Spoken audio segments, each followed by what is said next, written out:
आकाशवाणी भोपाल से प्रस्तुत हैं प्रादेशिक समाचार।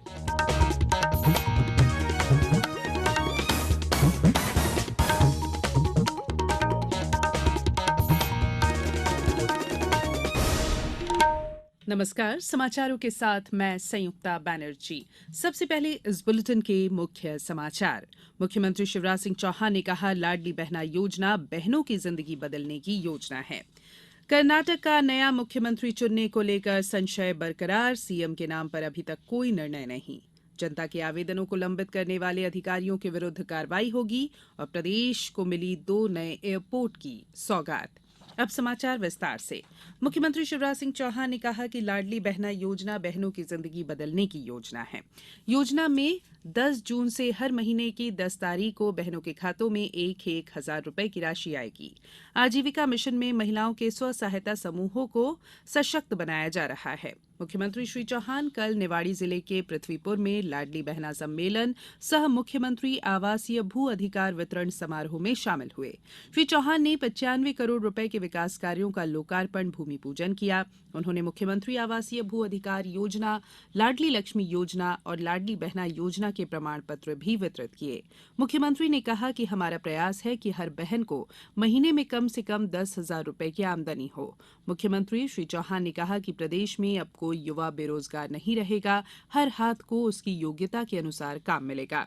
प्रदेश में आज से युवाओं के लिए मुख्यमंत्री सीखो कमाओ योजना शुरू की जा रही है। मंत्रिपरिषद ने आज योजना को स्वीकृति दी है।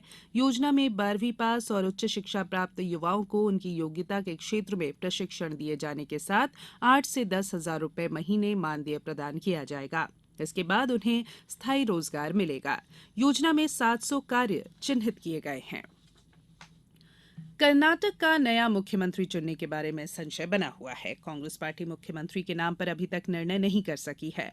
पार्टी के कर्नाटक प्रभारी रणदीप सुरजेवाला और कांग्रेस महासचिव केसी वेणुगोपाल सहित कांग्रेस के कई नेता दिल्ली में पार्टी अध्यक्ष मल्लिकार्जुन खड़गे के आवास पर मौजूद हैं। पूर्व मुख्यमंत्री सिद्धरमैया और कर्नाटक कांग्रेस अध्यक्ष डीके शिवकुमार मुख्यमंत्री की दौड़ में हैं। इससे पहले कल शाम श्री शिवकुमार ने श्री सुरजेवाला से चर्चा की। कर्नाटक कांग्रेस के कार्यकारी अध्यक्ष ईश्वर खंडारे ने हाल के घटनाक्रमों पर चर्चा के लिए श्री मल्लिकार्जुन खड़गे से भेंट की। श्री खंडारे ने कांग्रेस पार्टी की एकता पर भरोसा व्यक्त करते हुए कहा कि मुख्यमंत्री पद पर आज फैसला होने की आशा है। मुख्यमंत्री लाडली बहना योजना में 10 जून से बहनों के खाते में राशि डाली जाएगी। योजना में 1,25,23,437 बहनों का पंजीयन किया गया है। इनमें से अब लगभग 1,07,00,000 बहनों के डीबीटी यानी डायरेक्ट बेनिफिट ट्रांसफर इनेबल किए गए हैं। शेष डीबीटी का काम 30 मई तक पूरा कर लिया जाएगा। मुख्यमंत्री शिवराज सिंह चौहान ने निर्देश दिए हैं कि मुख्यमंत्री लाडली बहना योजना में किसी भी महिला को बैंक स्तर पर कोई परेशानी नहीं होनी चाहिए। उन्हें बैंक न आना पड़े, ये प्रयास करें। इस संबंध में मध्यप्रदेश राज्य स्तरीय बैंकर्स समिति के उप महाप्रबंधक प्रमोद मिश्रा ने भी संबंधित विभिन्न बैंकों को महाप्रबंधकों को पत्र लिखकर निर्देशित किया है कि सभी बैंक शाखाओं में बैंक खाते को डीबीटी इनेबल करने की प्रक्रिया सुचारू रूप से चलाए, जिससे महिलाओं को परेशानी का सामना न करना पड़े। ये समाचार आप आकाशवाणी भोपाल से सुन रहे हैं। हमारे समाचारों को अब आप कभी भी और कहीं भी अपनी सुविधा के अनुसार सुन सकते हैं। ये समाचार बुलेटिन यूट्यूब, ट्विटर और फेसबुक पर AIR न्यूज भोपाल पेज पर सुने जा सकते हैं। इसके अलावा आप हमारी वेबसाइट newsonair.com पर या AIR न्यूज ऐप पर भी समाचार सुन सकते हैं। ब्रेक के बाद बुलेटिन में एक बार फिर आप सभी का स्वागत है। मुख्यमंत्री शिवराज सिंह चौहान ने कहा है कि आम जनता के आवेदनों को कार्यालय में लंबित रखने वाले अधिकारियों के विरुद्ध सख्त कार्रवाई की जाए। नागरिकों की समस्याओं को हल करने के लिए ही मुख्यमंत्री जन सेवा अभियान शुरू की गई है। वरिष्ठ अधिकारियों द्वारा कार्यालयों का औचक निरीक्षण कर देखा जाए कि जनता के आवेदन कागजों में दब तो नहीं गए हैं। निराकरण में देर करने वाले शासकीय सेवक दंडित किए जाएंगे। संभागीय कमिश्नर्स अपने संभाग के जिलों में मुख्यमंत्री जन सेवा अभियान में हो रहे आवेदनों के निराकरण की प्रतिदिन जानकारी प्राप्त करें। यह अभियान एक महायज्ञ है। जनता की समस्याओं का 100% निराकरण कर लंबित कार्यों को शून्य की स्थिति में लाया जाए। मुख्यमंत्री श्री चौहान समत्व भवन सभाकक्ष से वीडियो कॉन्फ्रेंसिंग द्वारा जनसेवा अभियान के अंतर्गत प्रदेश में हो रहे कार्यों की समीक्षा कर रहे थे। मुख्यमंत्री श्री चौहान ने जिलों और संभागों में जनता के आवेदनों के निराकरण की स्थिति जानी और कमिश्नर कलेक्टर से चर्चा कर निर्देश दिए।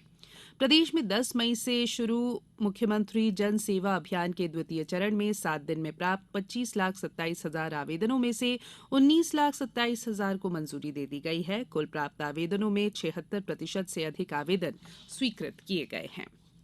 राज्यपाल मंगू भाई पटेल ने कहा है कि चिकित्सालय में इलाज के लिए आने वाले अच्छे अनुभवों के साथ आए रोगी की सेवा और शुश्रूषा की उत्कृष्टता और गुणवत्ता का यही मानक होना चाहिए। उन्होंने चिकित्सकों से अपील की कि 365 दिनों में कम से कम 12 दिन निःशुल्क सेवा प्रदान करें। एक दिन पिछड़े क्षेत्रों में जाकर रोगियों का उपचार करें। इस दौरान गर्भवती माताओं को स्वास्थ्य परीक्षण और आवश्यक जांचों के लिए प्रेरित करें। रेड क्रॉस चिकित्सालय में रियायती दर पर उपलब्ध सेवाओं का प्रचार प्रसार करें। राज्यपाल श्री पटेल ने कल राज्य रेड क्रॉस सोसाइटी के चिकित्सालय के परामर्श कक्ष, वार्ड, ब्लड बैंक, दवा दुकान, भोजनशाला, प्रशासकीय कक्ष, लेबोरेटरी, फिजियोथेरेपी सेंटर की व्यवस्थाओं और निर्माणाधीन कार्यों की समीक्षा की।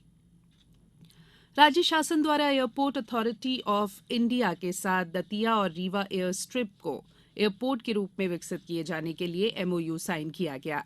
मुख्यमंत्री शिवराज सिंह चौहान की घोषणा और मंत्रिपरिषद में हुए निर्णय के अनुक्रम में मध्यप्रदेश शासन की ओर से आयुक्त विमानन चंद्रमौली शुक्ल और एयरपोर्ट अथॉरिटी ऑफ इंडिया के निदेशक रामजी अवस्थी, निदेशक विमानतल भारतीय विमानन प्राधिकरण द्वारा एमओयू पर हस्ताक्षर किए गए।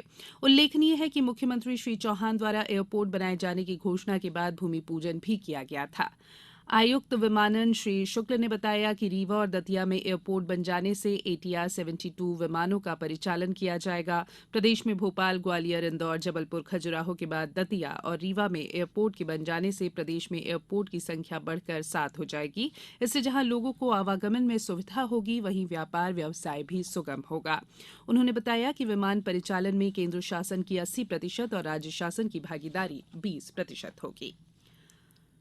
नगरीय विकास और आवास मंत्री भूपेंद्र सिंह ने बताया है कि मुख्यमंत्री शिवराज सिंह चौहान द्वारा नगरीय निकायों की अवैध कॉलोनियों को वैध करने का महत्वपूर्ण निर्णय लिया गया था। इस निर्णय के क्रियान्वयन के लिए नगरीय विकास और आवास विभाग द्वारा नए नियम बनाए गए। इन नियमों के तहत 6,000 से अधिक अवैध कॉलोनियों को वैध करने की प्रक्रिया की गई। इन कॉलोनियों के वैध होने से यहां के रहवासियों को बैंक लोन, मकान बनाने की अनुमति, मकान का नक्शा और अन्य शासकीय योजनाओं का लाभ मिल सकेगा।